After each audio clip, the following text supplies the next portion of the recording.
I'm at a bit of a loss about what to write today. The world would struggle to be any stranger at the moment if it tried. There is a genuine feeling that we are living through history being made and that these times will be taught in schools for years to come. Today's first entry has to be about justice and equality for all. In the American Declaration of Independence it says we hold these truths to be self-evident, that all men are created equal. Equally what? Equally tall? Equally rich? With equal opportunities in life? Does a child born of a young unemployed single mom in the Bronx have equal footing in the American dream as a draft-dodging, multiple-time bankrupt, prostitute-using son of a millionaire?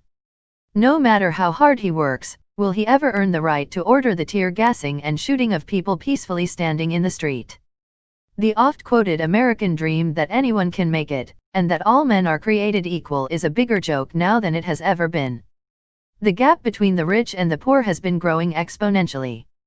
Any country that has the world's first trillionaire, 25% of the workforce unemployed, and millions relying on food banks because without them they literally are going to starve in the streets, is an abomination that would be an embarrassment to Marie Antoinette.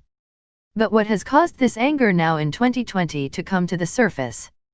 Strangely, it has a lot to do with Bigfoot. Bigfoot, the mysterious creature that lives in America's woodland. Often seen by woodsmen for countless years. One time, I will say that again, one time, in the late 60s was caught on camera. This was not surprising as cameras were very rare and expensive. Jump forward to the 21st century and everybody, and I do mean everybody, has a camera on them at all times. What do you think happened to all of those unsubstantiated Bigfoot sightings? All those woodsmen that in the past came back with stories about having a close encounter with a Bigfoot. Well, surprisingly now everyone has a camera on them at all times. There has been no overwhelming close encounter footage.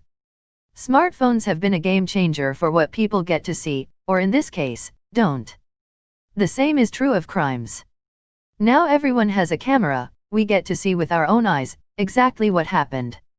Not a filtered version of the truth, but an actual film of it happening, and in the last month we have seen 3 films come to light, of the complete lack of respect for Black lives.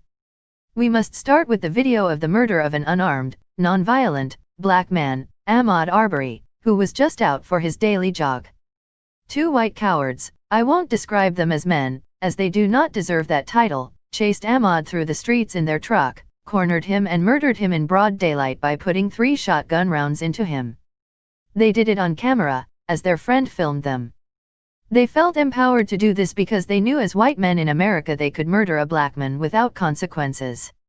It took a month and the video going viral around the world before anything was done to arrest the killers. Their friends in the police force let them walk around scot-free until the whole world knew what they were doing. Then, and only then, was action taken.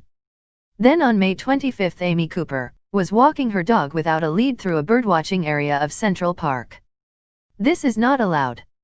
When she was reminded that her dog must be kept on leads in his part of a park by Christian Cooper, her response was immediate. She weaponized her race.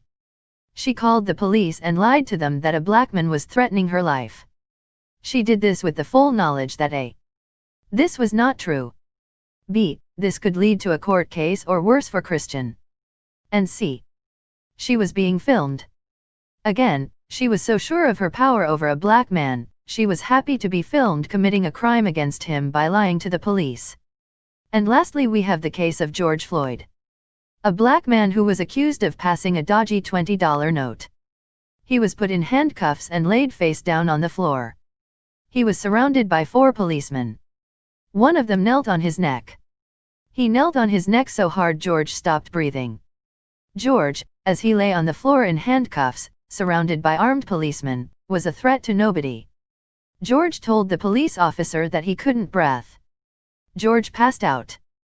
The cowards checked to see if they could find a pulse. They couldn't. They kept the knee on his neck for another 2 minutes to be sure. They did this in broad daylight and with full awareness that they were being filmed. They didn't care. They knew this would not get them in trouble. How did they know this? It's the law. As a police officer in the United States you are protected by 2 pieces of legislation. On the criminal side, you are protected by Statute 242, which makes it extremely difficult to get a conviction for acts done while on duty. On the civil side, they are protected by the Qualified Immunity Act, which is exactly what it sounds like. They are immune to civil prosecution. Let that sink in. Who will watch the watchmen? Especially when the watchmen are literally above the law. Where do you turn? What do you do? Now we are in an age where we can all see what is happening, we can all see what's going on. We all have a camera, and more importantly, we all have a screen. We all have a window on the world. As Plato said, qui tacet consentire videtur. Silence gives consent. When I first heard the phrase white privilege, I didn't really understand what it meant. I was very lucky to come from a loving family, but I know many white people that didn't. I know many white people that truly struggled. Are they privileged as well? Well, yes. White privilege doesn't mean your life hadn't been hard, or that you haven't had to work for everything you've got. It means that despite all of that, the color of your skin hasn't negatively affected your chances in life. The only way we will truly get out of the 19th century and into a 21st century world is by treating each other as equals. Because at the moment, nearly 60 years later, Martin Luther King's dream is just that, a dream. I will leave you with some words from Trevor Noah.